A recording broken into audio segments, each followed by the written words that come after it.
What's up, guys? Welcome to RollPlay R&D. We're going into week number 3 here of Dungeon World, joined once again by the entire cast and our special guest, Sean Day9 Plot, who is very special. Coffee.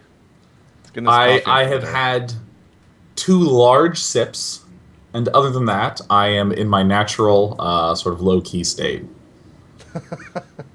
Wait, what type? What does that cup say?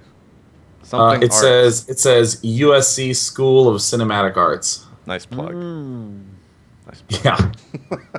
Guys, go to the Interactive Media and Games Division there. Exactly. What have you guys been up to? We played Dota last night. I taught you the ways of the bristler.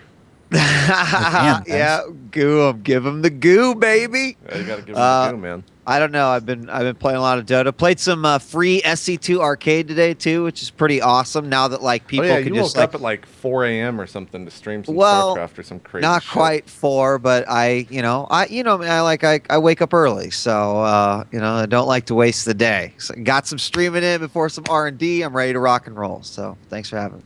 Sweet, Steven, you've had a exciting week at work as some of your video footage for Eternal Crusade has hit the webs. Yeah. Oh shit. It's fun. It's fun when that stuff happens. How's it not supposed to? No. It was supposed to. So we've got like this super open strategy of just like we can just talk about the game, we can show the game, whatever, no problem. We actually had a guy from MMORPG out to the office last Friday, and we played Warhammer with him. For the record, my Dark Eldar army and David's Chaos army destroyed his Space Wolves. Destroyed. Nice. It was awful. Nice. So he's going to give us a really horrible review. He released a video of our prototype footage, which we made for showing off to publishers, and then we also showed him what we have now, which is a much more open world sort of base setup. And both of those videos are on the web on MMORPG's website, and it's really cool to see people's feedback because it's like so early, and people are like, "Oh, well, this is obviously really early," but it's also really cool to see, and it's really cool that they're showing us stuff that says gray box on the side. It's so early, so that's really exciting. People are asking in chat what on earth I cooked for lunch. Well, ladies and gentlemen, did you tweet pictures or something? No, I don't. They just want to know what you had for lunch. Delicious stuff, though. I cooked pancakes for breakfast, and then I put peanut butter on them and rolled them up into little peanut butter-filled pancake tubes, and I ate them for lunch. I love peanut butter on my freaking pancakes, and people think I'm so weird. Good. No, you are not weird. You are the best. That's pretty decadent, man. Absolutely. You know, I know so little about cooking. I was out with friends last night, and I started to talk about like recipes and stuff. And she was like, yeah, I replaced that ingredient with cashew butter. And the other person said, oh, that's really smart. And I was like, what the fuck is happening? Because, I mean, I figured that's what it's like when, like, our parents walk in on us talking about video games. It's just like, I don't know, like, what do you mean that's smart? What is about cashew butter? What's cashew butter? Yeah. Can you milk a cashew? Like, I don't know. Maybe awesome. You can. You might be. Can you milk a cashew? You can milk anything with nipples, Sean. This is true. I've got JP, nipples, fuck. I have nipples. Could you milk me? Probably. Well, they make like almond milk and stuff. Nut and like coconut milk. Yeah. Sean, here's a foodie tip. You should cook with macadamia oil. Oh my god. It's fucking okay. awesome. And if I run out of things to cook with the macadamia oil, I can always use it at a massage. Is that right? Yeah. Yes. No, you actually could. Yeah. Same with coconut oil. Coconut oil is bad, though. Macadamia oil. What do you really mean? Good. It's bad. It's just bad wheat. No, it's not actually. Wheat is actually the worst thing ever. What? What are you talking about? I'm just making shit up. You better roll to find out if that's true. He's trolling you so hard. Oh my god. You roll 2d6 plus 1 to find out if it's awful. Exactly. That's what I did. That's oh my god. So can we just talk really quick about that? About how JP comment? Missed the date? Yes. So JP put that that announcement on the Reddit saying, "Oh, it's tomorrow, except it's Saturday the 24th." So the story behind that fuck up was that I did it right when I woke up at 11:57 for a 12 o'clock show yesterday with wheat, and I'm just like, oh shit, I better type something in. I gotta get up on the subreddit, and I was so tired I couldn't even. It was the worst show ever. It was so bad. Because I was so fucking tired, I didn't remember the date. Anyways, continue on, Steven, with the story. So a user, let me see if I can find this person's name. Reddit, itmeJP. I've got it in my hotbar. It's Evadable Moxie. Oh yeah, that Wrote. Someone said, "Isn't Saturday the 25th, not the 24th, JP?" And Evadable Moxie replied, "It is. But JP only rolled a 7 on making this post, so Steve made him pick between getting the date wrong or having one of his eyes pecked out by a dire crow." Oh, that's awesome. I feel That is like so we're awesome. In, what do you call it? BioShock Infinite. Crows. Yeah. Yep. Oh The my crow- god, dude, that crow sequence. That thing's Oh, wait. crazy. That ability that you could get. Yeah. And also in Warcraft 3 opening cinematic when the crow's going at the eye. Isn't that the right? Yeah, I think that's Yeah. right. I've only seen that 1,000 times after casting Blizzard events. So Belay that order. yeah, as well as that one. Maggie, what have you been up to? I know you had a busy day yesterday. Yeah, lots of work, but there's always time for fun. So I don't know if any of you guys have been following, but I am now doing this new show called The Crunchy Report, and we put out our second episode. It's an anime show. We primarily focus on things on Crunchyroll, so it's kind of cool stuff if you're into anime. And I've been playing lots of games. Last night I played PlanetSide 2, I played some League, and then I also hopped into Raider Z because, yeah, why not? And I made a new character. I was making a new character, and oh my gosh, the character creation was trolling me so hard. I posted a bunch of photos of that too, so if you guys want to check it out on Twitter. It's funny stuff. But yeah, just playing games and, working, living the dream. Well, last but not least, Sean, let's talk about how bad you are at Banner Saga. Oh my god, like unimaginably bad. Like the instant that it's like move your character around, I was like, oh god, I know I'm going to choose the wrong tile. And like as he was walking there, I was like, this is so horrible. Why did I tell him to go there? Because in Banner Saga, you have to move first and then you can act. And actually, for any of you who don't know, it's one of those like tactical strategy games where you like alternatingly move one thing at a time, which is weird. You can't micro, but you have to move and then you do your action. But after you've moved, you're cemented where you are. You can't be like, oh shit, I need to be one tile over. Like if you move, you're fucked where you are. And that happened like almost every turn. I was like, all right, I'm going to walk here. Now I want to walk one space left. Oh shit, I used my move phase. Oh shit. I was like getting so smacked. Sean, do you have like tactics games experience? Like I mean, obviously, like that's StarCraft, like tactics, like tile. I see Sean's face turn into what the fuck? Mark like is very XCOM, Oh, XCOM. Final Fantasy Tactics, thereof, yeah, like yeah. Did you guys play the recent Wasteland DLC? 2. Any of these have you explored? Shining Force 3.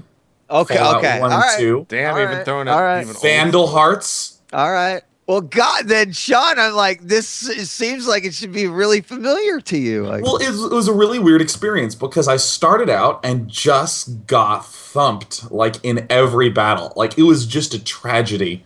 It was like watching a poorly done, drawn out zombie apocalypse movie where like one person dies every 20 minutes on point. And then I hit level 3 with all my characters and it became so easy I didn't have to make decisions anymore. So it was like a very weird flop sort of that happened in the middle there. But there were like a few battles up in the middle there. I was like, come on! Like yelling at my thing, like trying to add more focus on like an attack that was 40%. I was like, I gotta hit this 40%. the RNG gods were helping. Oh my god. Yeah, well, it's interesting because it's actually completely deterministic, and I'm not used to that in tactical games. I like the chance a lot. It adds to more rooting. Yeah. It was You good. can get rivered. it. I like that. I like a game where you can feel rivered and make the other person feel rivered. I was telling Wheat that where you're at in the game, you have like 7 or 8 characters, I think, or some shit like that. I have 3. It's like a completely different experience for me. Somehow I've like lost all of my party members through dialogue options, and you haven't even seen those dialogue options. So I don't know. Yeah, I don't know. I don't I'm know really how good. it determines that shit. I'm incredible. I don't know what's determining that, but pretty interesting that the game can do something like that. So I want to give a shout out to all the people who are making fan art. Super cool stuff, guys. Yeah, that's right. Thank you. We got a lot Yep, of fan art that's awesome. this past week. Also, I was looking down there because my cat is sick. He's making funny noises. Oh my Let's god, see. you're taking care of a sick cat who likes fan art. That poor thing. I hope he's entertained. What, JP? Okay, I want to know, JP. What are you up to? Sleeping. Watch Sherlock. Still watching Sherlock. Can we talk about the BBC and its cliffhangers? Have you guys watched season 1 of Sherlock? Yeah, This is where JP's learning his cliffhanger stuff from. Dude, no. Like, fucking holy. The end of season 1 ends right as, like, a bomb's about to go off on, like, one of the most important characters in the show that's not Sherlock. And it just ends. See cliffhanger, though, dude. And then season 2 starts. I know, I've heard season 2 is, like, even worse of a cliffhanger. Like, what? Why do they do that shit? They don't even mention what happens at the end in the first 10 minutes of the episode. They want you to, like, want to watch the next one. Yeah, and I did for 10 minutes, and they didn't even speak about it. So fuck England. You know, no, you got to be careful with your cliffhangers, man. You got to deliver because there needs to be enough resolution to where you're like, oh, that's so sick. But what about like that's what I want to be able to say at the end of every episode. And that was happening at the first half of Attack on Titan. Once you got to the later half, I was like, nothing's happening. Yes. Like people are just. I've heard that from a lot of people. A lot of people feel that way about Attack on Titan. Yeah, I just at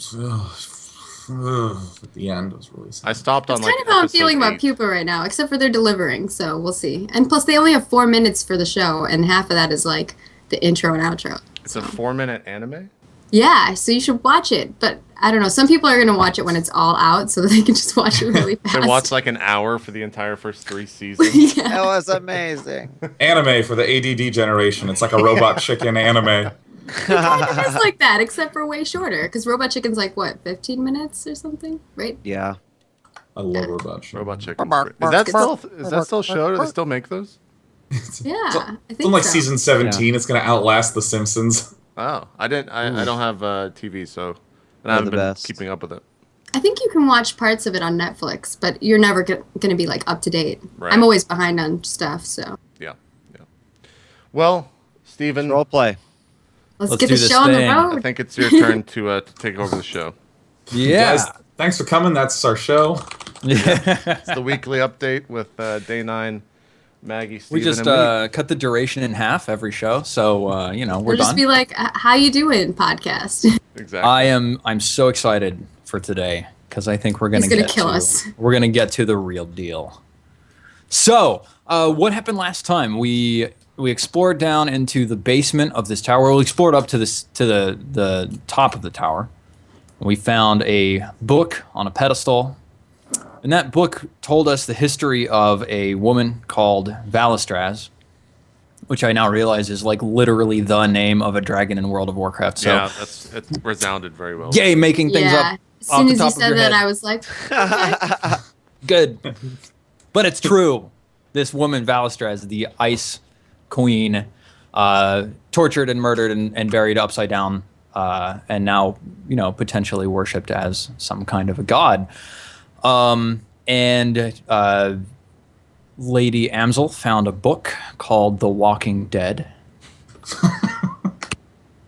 We made friends with a big black dog with red eyes, and Fink named him Nose, and he hates Duncan. Yep. Dude, he fucking despises Duncan. Yeah, he just is not a fan of the music, of the dunk. No. Like, drag his dog poop butt on the bottom of your camp. Awesome. And then we went down into the bottom where we passed this mural of a woman who presumably is a representation of Valistraz. And we moved down the spiral staircase with these candles that were lighting themselves on the way. And we got into this large domed chamber lit with sort of a dark light. And there was a glass case with a gem inside of it. And as Lobelia stepped forward to procure this gem, she was enchanted and threw a couple daggers at her own party and used up her potion, which turned out to be a healing potion, so didn't do too much. And our fearless cleric stepped forward and resisted the will as a mist formed in the air above this cage. Fucking And he just dark cologne. You just punched through the glass and grabbed this gem, and the magical effects dissipated, and now you're in the bottom of this tower. And last time we also saw from the top of the tower that the town of what was it called? Jon. Jon, yeah. Jon. Yeah, Jon is fairly nearby. So what are you guys going to be up to now? What's the plan? Did you all mark off a ration from camp last time you camped? I haven't eaten it all. Let me. All right. Go ahead and mark off a ration if you didn't before. Wait, how many rations do you start with? I think you start with 5. Oh yeah, you have dungeon ration, 5 uses, 1 weight. Yeah. Okay. Wait. Oh, I see. Oh, that's the weight that I have. Oh my god. I was like, I have 1 ration. 1 weight, 5 uses. Yeah, dungeon rations. You only have 1 weight? The rations are 1 weight. Oh, gotcha. It's like, what? And that's the show, guys. We'll see you next week. Welcome to Sorting It Out. The undoing of confusion. It's an important process Exactly. in role-playing games. All right, so here we are. We're all on this staircase with these glowing black candles lighting the passage that spirals up to the tower above us. What are you going to do? Hang on. First of all, Duncan, Yeah. Duncan. where is the secret entrance that you know about to the dungeon you're actually looking for? It's behind a waterfall at the end of a river on a cliffside. Okay, cool.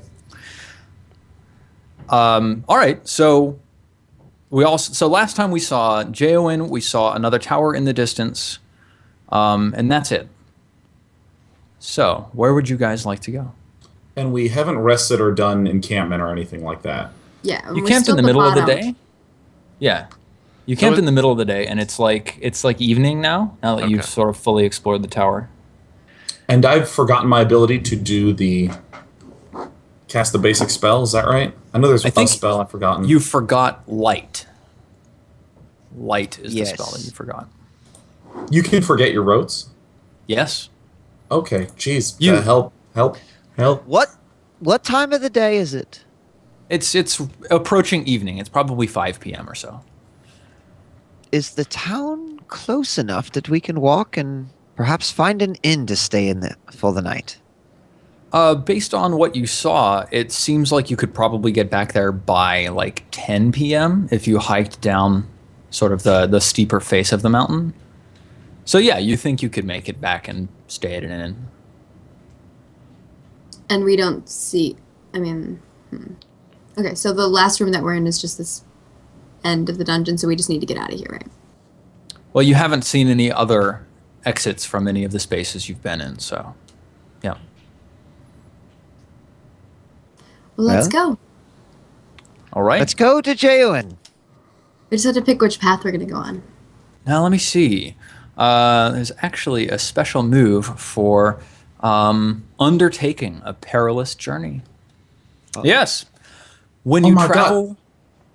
Oh my I'm sorry, god. that's just an amazing mechanic. That they're like, players are going to want to fast forward through shit, so let's just make it a thing Yep. that dice get involved in. And I'm That like, absolutely happens. Yes. So when you travel through hostile territory, choose one member of the party to act as trailblazer, one to scout ahead, and one to be quartermaster. The same character cannot have 2 jobs. If you don't So have I enough would party say- members or choose not to assign a job, it'll be like a 6-.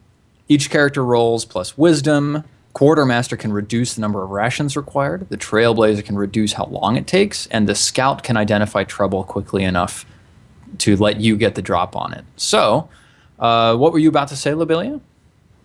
Whoever has the highest wisdom should be first. I would like to be the trailblazer. I have sick wisdom. Is that So you probably want to be the I'm thinking scout? the scout because the wisdom you have to be able to discern realities or whatever. Do you roll Well, plus it's- wisdom on everything? Steve? Yeah, undertaking a perilous journey, everybody with a job rolls plus wisdom. So it's wisdom for everybody. Yeah. Well, guys, I have 8, so I'm out. Yeah, I have 8 as well. So Ooh, one of I us have has 9. to be it. So Awesome. But I was just saying the first people with the highest wisdom should be. What's Yeah. the most important of these 3 jobs? All right. Ladies and Duncan. Yes. Because Marcus is a lady. I'll be scouting ahead. I'll lead us back to the tavern where we need to be. Awesome. Always storming forward like an overly bold idiot. Fink. Excellent. Prepares to scout ahead. Real quick, here at the start of the session, a couple of things. One, look at your alignment and just make a note of it so that you remember like what you can do in order to like earn extra XP at the end of the session. Mm-hmm. Two, I'm changing the end of session move from the 3 questions. Did we learn something new and important about the world is still there? Did we overcome a notable monster or enemy is struck out? No longer relevant. Did we loot a memorable treasure is being changed. So there's 2 new questions. 1, did we gain treasure worth at least 250 gold or coin? If yes, XP. 2, did we gain treasure worth at least 500 coin? If yes, mark XP. And those stack. So if you gained 500 coin, you obviously gained 250 coins, so you get 2 XP for that. That's our end of session. So it's more about getting loot. And that's like a very old school D&D thing that many old school games, it's not, you don't get XP for fighting, you get XP for getting shiny stuff and getting out alive. And then one of my rules as a GM is that I can never say the name of the move I want to make, which is good because if I said, oh, I'm making this move, you guys would think this is really lame. So I'm applying that to you too. You cannot say the name of the move you're making. You have to tell me what you're doing. Okay. Yeah. Okay, so you mean instead of saying like, I'm going to discern realities, and then stop, I'd be like, I mean, do I say and then that implies that I'm doing it, or do you want me to like, excuse me, be like, I'm going to discern realities. So I reach my hand forward and twiddle the tree root into a coil of hair and whisper secrets to its nest. I don't know, like... Yeah. Sean, you are the man. Oh. If you can avoid saying I discern realities, then let's do that. Let's start with what you're doing, and then I'll probably say, it sounds like you're trying to discern realities, yeah? And then you'll say, that's exactly what I'm trying to do, Steven, you sexy beast.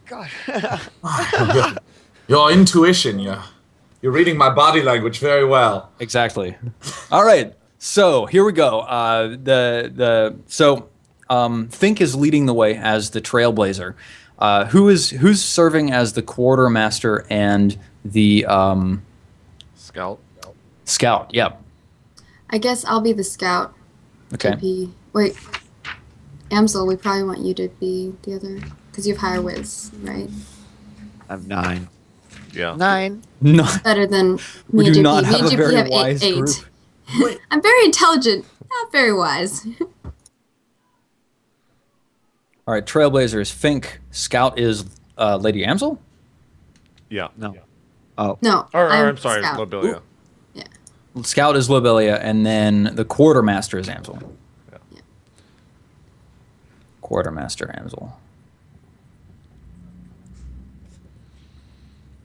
All right, so would each of you give me a 2d6 plus your wisdom score roll? Let's start with Fink.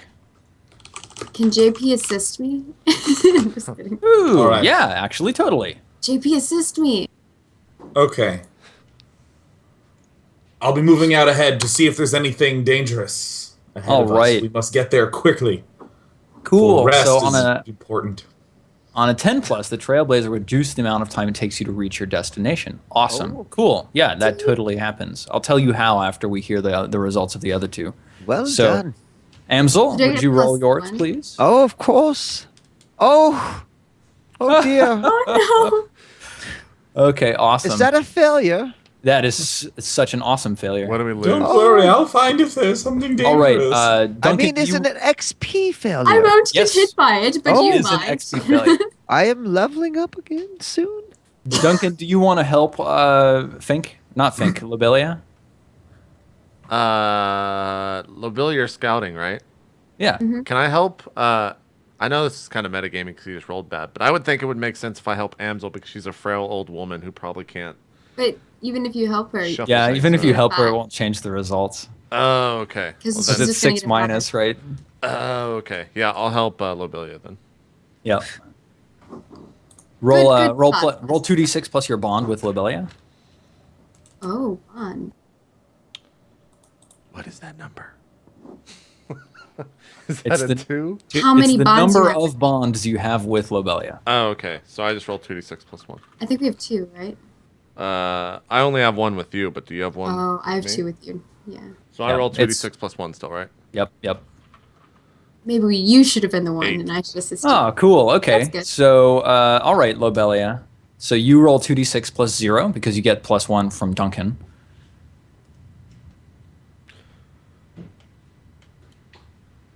Oh my God. Okay, so you end up like about halfway down the mountain, and Fink says, you see Fink, you see a rocky cliff that like it basically shortcuts like a 400-foot segment of trail.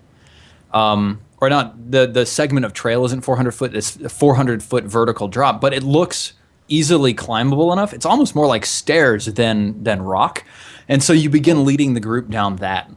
And you think that that's going to shave about an hour off of your journey back to town. Guys, we'll be getting back to town sooner than I thought. Wonderful. See, I roleplayed. You did. It was beautiful. Yay! And about halfway down the stairs, Lady Amsel, you just get so fucking hungry and so cranky about having to walk down, like your joints are hurting and everything sucks. You feel You like may have cold. found a shortcut, but it just will not get us there fast enough to fill my tummy. Oh God, here we go.